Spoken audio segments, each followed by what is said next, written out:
from that location. To summarize, unlike Trump, whose statements are widely covered, we seldom come across or see China's statements in the press.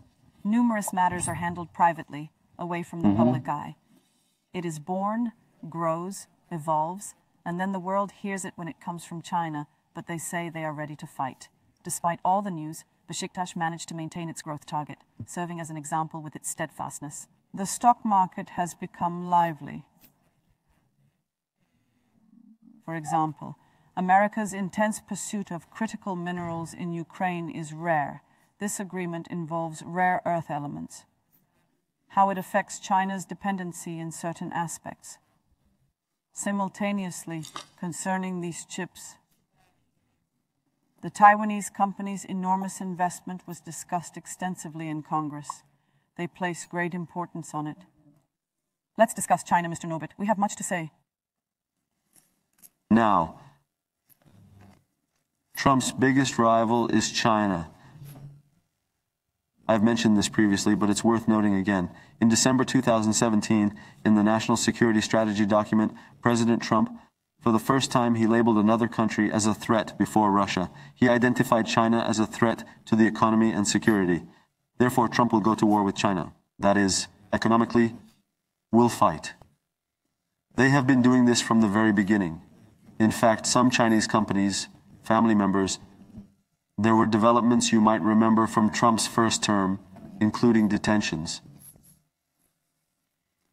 But there is also an interesting topic.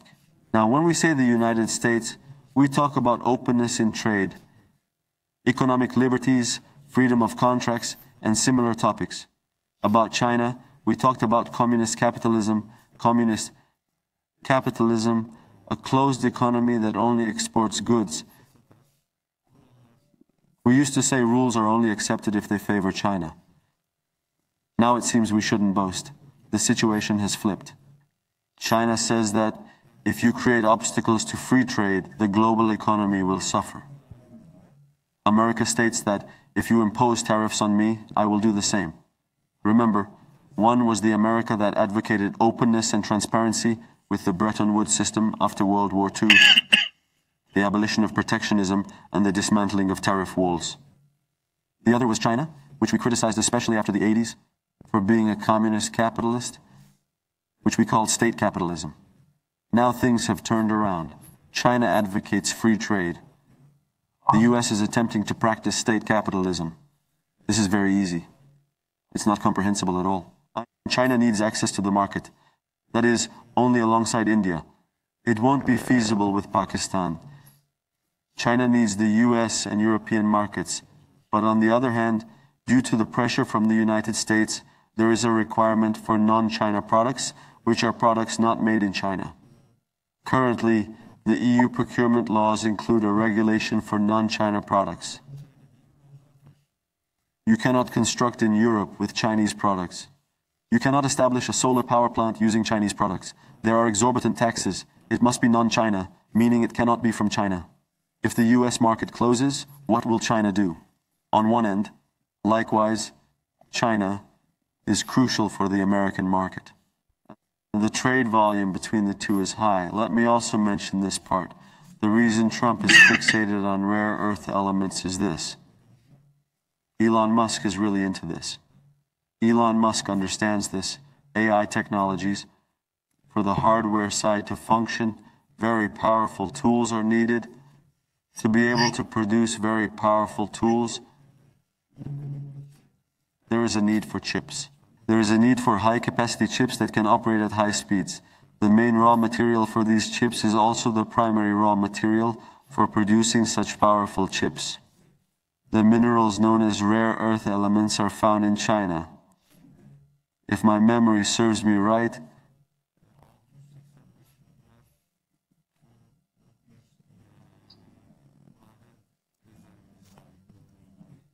this is what makes China a leader in rare earth elements. Let it not go unnoticed. Who has the second biggest rare earth element reserves? Turkey. A large rare earth mine was discovered in Eskişehir. At that time, the minister was Fatih Bey. He organized an event at that mine and I attended. We were genuinely impressed. Our ET Mine Works established a beautiful facility there. We are separating rare earth elements now. We started the separation. Pilot studies are underway and production will begin soon. Why do I say this? Rare earth elements will become the futures. It will truly turn into the most important weapon. Because to make these chips, Now, these rare earth elements are necessary. when I checked the These figures, elements are I also... noticed that. I apologize for interrupting, but when you mentioned the figure, I realized that China accounts for 85% of the global processing capacity. That's an unbelievable statistic. Yes, it's definitely there. It decides who gets these products and who doesn't. That's why you'll recall that Mr. Berat Albayrak, the Minister of Treasury and Finance, was the energy minister back then. He was the Minister of Energy and Natural Resources. He released a policy document titled the National Mining and Energy Policy, highlighting this. Berat Albayrak said we need to extract everything that is beneath the ground. This highlights the importance of that mining and energy policy. How precious it has become. This is very significant in demonstrating how valuable it has become. This rare earth elements issue is a serious example because China banned the sale of minerals produced from rare earth elements to America in December 2024. It enacted bans. Trump is trying hard to get Zelensky to agree to move half of Ukraine's rare earth elements to America. In this context, we possess the second largest reserves globally, and our mining company, Eti Maden, is a state-owned mining company. They began working on pilot production efforts. In other words, break times. There seems to be a very large permeability between events here, but the issue is simple. Economic power, economic war. This isn't just about tariffs. It requires access to certain essential minerals. Remember that. Sorry for going on a bit, Mehmet. Remember the Second World War. One of the main notes was the oil of the markets. Germany wanted access to those oils. Remember the First World War. It was about the oil in the Middle East. In the present 21st century, from the year 2020 onward, in the century we have been experiencing since 2000. The oil, rare earth elements. That's why we need to be very aware. We must understand these trade wars correctly. But wars, as you know, have moved beyond conventions. We can wage war with buttons. You can assault a nation's economy, just press a button. You can strike at a country's economy. On August 18th, 2018, as done by the United States of America against Turkey, with the confession of President Trump.